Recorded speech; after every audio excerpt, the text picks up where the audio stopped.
We'll turn over to Mr. Kustner. Go ahead. Thanks very much, Mr. Chair, and thank the gentleman for being here today.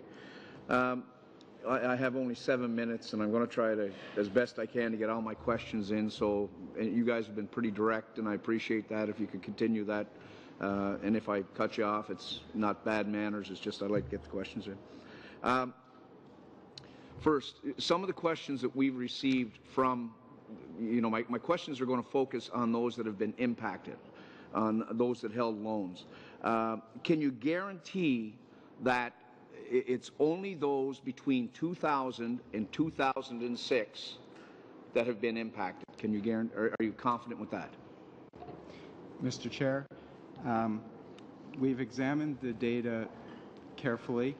There are some former students, outside of the 2000 to 2006 period, about 2,800 students overall, that fall mainly in 2007, about 2,600 students, and after that okay, time, I appreciate that because we are year. getting them from 2007. So thank you very much.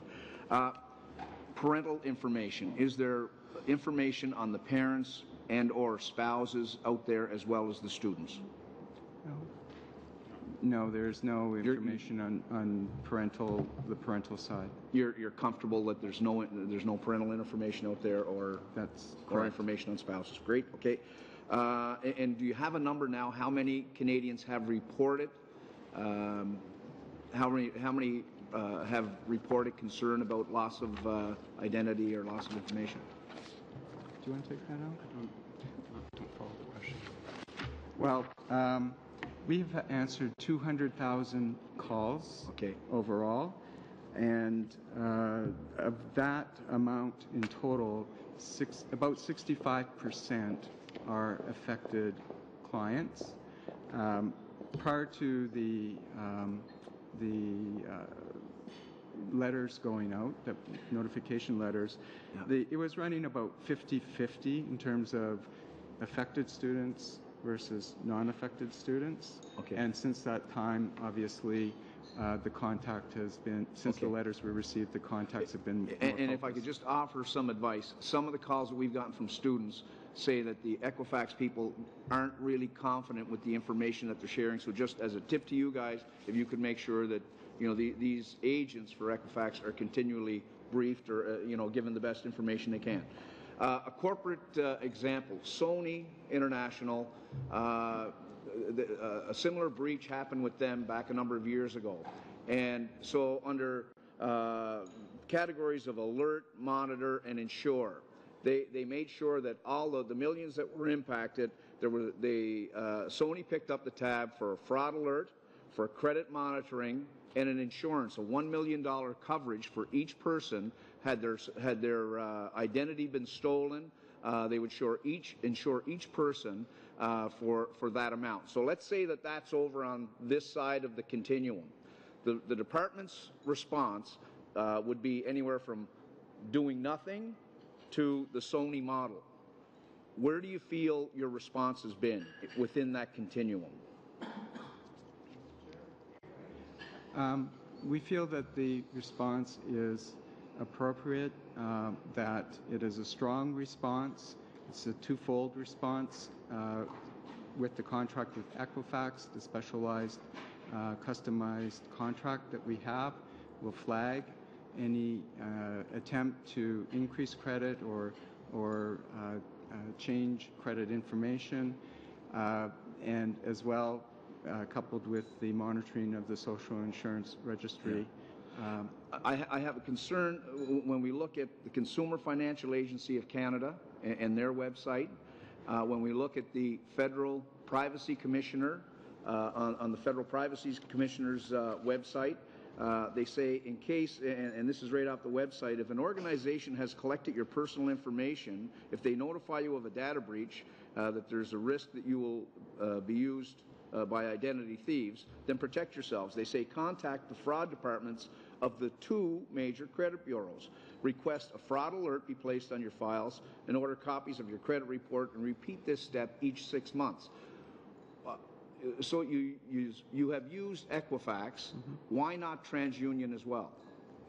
Mr. Chair, we're exploring the possibility of arrangements with other credit bureaus and financial institutions. The Equifax deal, because the Equifax, those services are provided free of charge, 8 out of 10 provinces.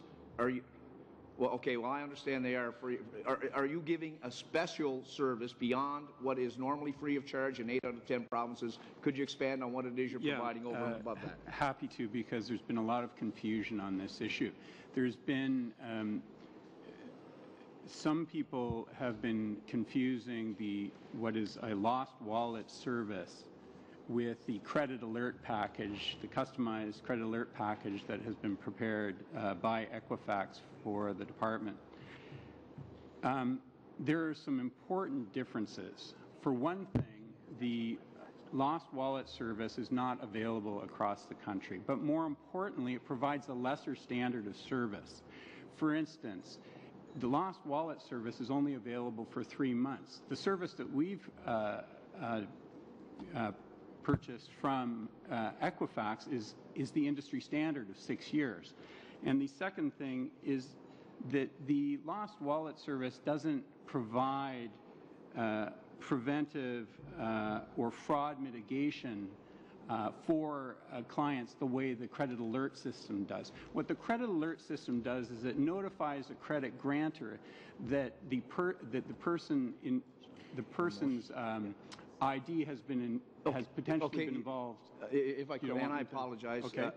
Because Equifax had told us that this is a charge. This is a fee that is in fact free of charge to all consumers. Customer, you're at your 7 minutes, so if you want to put a quick question, otherwise we'll move and perhaps if you're thinking about what is the cost of the coverage that you're providing, the total cost of the Equifax package to cover the 600,000 people?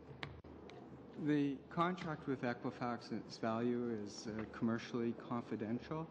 If we provided that information, the reason it's commercially confidential is that the competition would be able to break it down to a per unit cost, and thus we've agreed to keep it commercially confidential. that will